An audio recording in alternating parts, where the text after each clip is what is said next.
혹시 이런 생각 해보셨어요? 내 인생의 성공, 실패, 이 모든 게 사실은 내가 태어나기도 전에 이미 다 정해져 있었던 것 아닐까 하는 생각 말이에요. 오늘 바로 이 엄청난 질문, 예정론에 대해서 한번 제대로 파헤쳐 보려고 합니다. 과연 우리 삶은 이미 짜여진 각본일까요? 오늘 이야기는 이런 순서로 진행될 겁니다. 먼저 운명이 정말 정해져 있는지에 대한 근본적인 질문부터 시작해서 95%와 5%라는 아주 흥미로운 파트너십 개념을 살펴볼 거고요. 이게 실제 역사 속에서는 어떻게 적용됐는지, 그리고 성경의 어려운 구절들은 어떻게 봐야 하는지도 짚어볼 겁니다. 그리고 마지막으로 이 모든 게 우리에게 어떤 의미가 있는지 이야기 나눠보겠습니다. 자, 그럼 첫 번째 질문부터 시작해 볼까요? 운명은 정말 예정되어 있을까요? 와, 이건 정말 오랫동안 수많은 사람들을 고민하게 만든 질문이죠. 이게 그냥 신학자들만의 얘기가 아니잖아요. 잘 되든 안 되든 이게 다 정해진 거라면 내 노력은 무슨 소용이지? 하는 바로 우리 인생에 대한 질문이니까요. 여러분은 어떠세요? 보통 절대 예정설이라고 하면 그렇다, 모든 건 정해져 있다, 이렇게 생각하죠. 그러니까 신이 애초에 모든 걸 다 정해놨고 인간은 그 안에서 정해진 역할을 할 뿐이라는 거예요. 우리가 잘 아는 장칼뱅 같은 신학자들이 주장했던 바로 그 관점 말입니다. 그런데 말이죠. 만약에 그게 전부가 아니라면 어떨까요? 예정이라는 게 이미 다 짜여진 대본이 아니라 우리가 함께 이루어가야 할 하나의 목표 같은 거라면요. 오늘 우리가 살펴볼 내용은 바로 이 지점에서 시작됩니다. 일방적인 통보가 아니라 신과 인간의 놀라운 파트너십에 대한 이야기죠. 자, 그래서 오늘 이야기의 가장 핵심적인 개념이 바로 이겁니다. 신의 뜻을 이루기 위한 새로운 틀, 이름하여 95%대 5% 파트너십입니다. 먼저 예정이 뭔지부터 짚고 갈게요. 여기서 말하는 예정은 신이 어떤 사람이나 어떤 목적을 향해서 세운 계획이에요. 근데 진짜 중요한 포인트는 이 계획이 그냥 무조건 짠 하고 이루어지는 게 아니라는 겁니다. 여기엔 조건이 붙어 있다는 거죠. 신의 뜻이 100% 완성되는 과정을 보면 이 파트너십이 딱 보여요. 전체의 95%는 신의 몫이에요. 모든 기반과 은혜를 다 주시는 거죠. 그리고 나머지 5%, 아주 작아 보이지만 이게 바로 우리 인간의 몫이라는 겁니다. 아니, 5%가 뭐 그리 대단하냐고요? 근데 이게 핵심이에요. 이 5%가 없으면 신의 그 엄청난 95% 계획도 완성이 안 된다는 겁니다. 결국 우리의 선택, 우리의 노력이 결코 무의미하지 않다는 그런 강력한 메시지인 거죠. 자, 그럼 이 95대 5 법칙이 진짜 어떻게 작동하는지 궁금하시죠? 그래서 준비했습니다. 성경에 나오는 예정에 실패했던 실제 사례들을 한번 볼게요.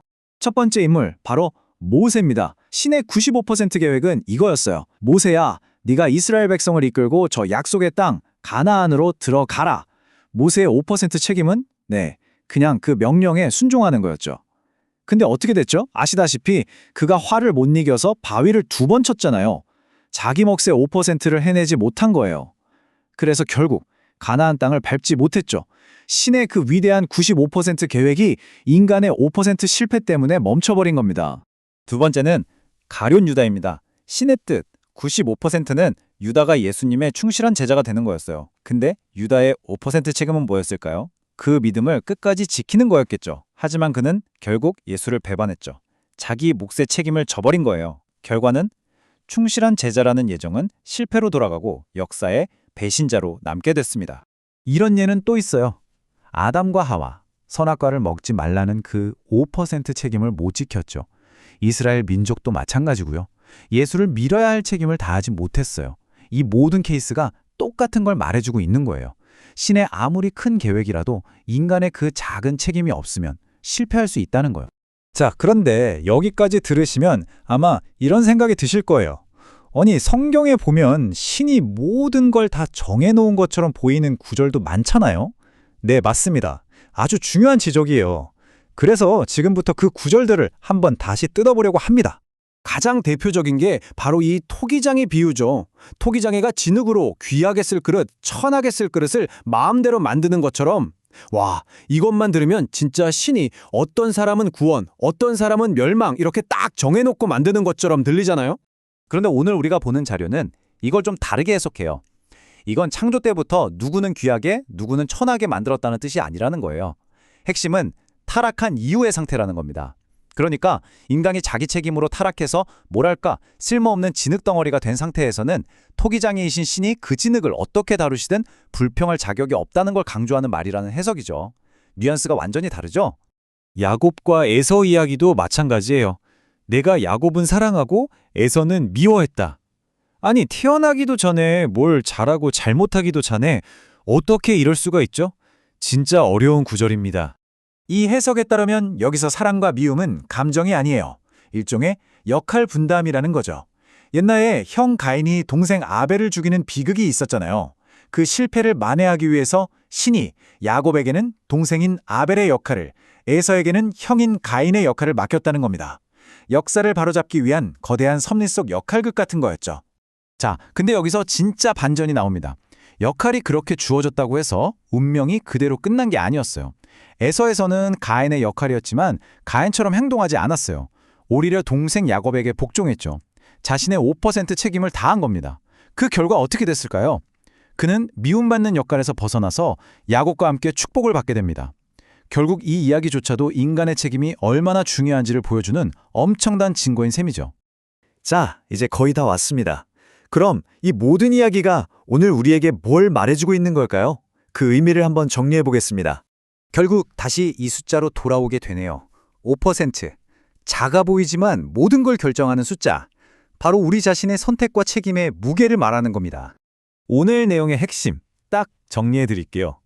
첫째, 예정은 짜여진 각본이 아니라 우리가 가야 할 목표라는 것. 둘째, 그 목표는 신의 95%와 우리의 5%, 이 파트너십이 있어야만 이룰 수 있다는 것. 셋째, 그래서 우리의 선택 하나하나가 정말 강력한 결과를 낳는다는 것.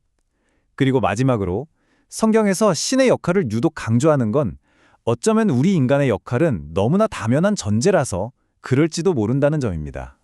이 문장이 오늘 이야기의 모든 걸 요약해 주는 것 같아요. 절대 예정설은 그림의 한쪽, 신의 목만 본 결과라는 거죠. 신의 책임과 인간의 책임, 이 둘의 관계, 이 전체 그림을 보지 못했다는 겁니다. 정말 깊은 통찰이죠. 자, 이제 마지막으로 여러분 각자에게 질문을 하나 던지면서 마무리할까 합니다.